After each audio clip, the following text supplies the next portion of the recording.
В этом Ледовом дворце тренируется и играет хоккейная команда «Торос», которая является символом успеха и развития города Нефтекамска.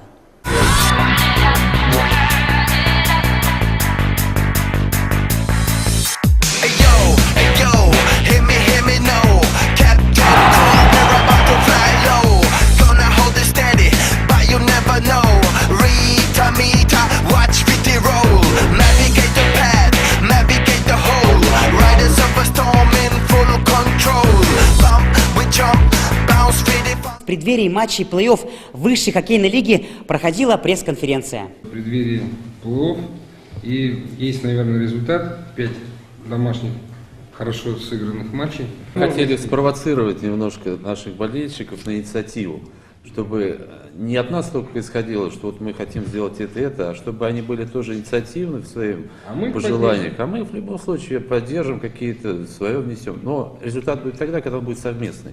Их пожелания, наши возможности объединяться, и будет тогда эффект более лучше. Потому что мы работаем в концовке для кого? Для болельщиков. То есть если им хорошо, значит нам всегда хорошо. Посещение нормальное, люди ходят как бы. Ну, единственное, что если есть кого-то какие-то предложения, если кто-то хочет и не устраивает фан-сектор, как сегодня сказала, то есть пресса, да, то если есть инициативный человек, мы готовы были ему поддержать его, помочь в чем-то. Перед матчами плей-офф «Торос» еще проведет 3 встречи, первая из которых пройдет 25 февраля с командой «Зауралье» из Кургана. Геннадий Тимершин, Рамиль Мустафин, телеканал ЮТВ, город Нефтекамск.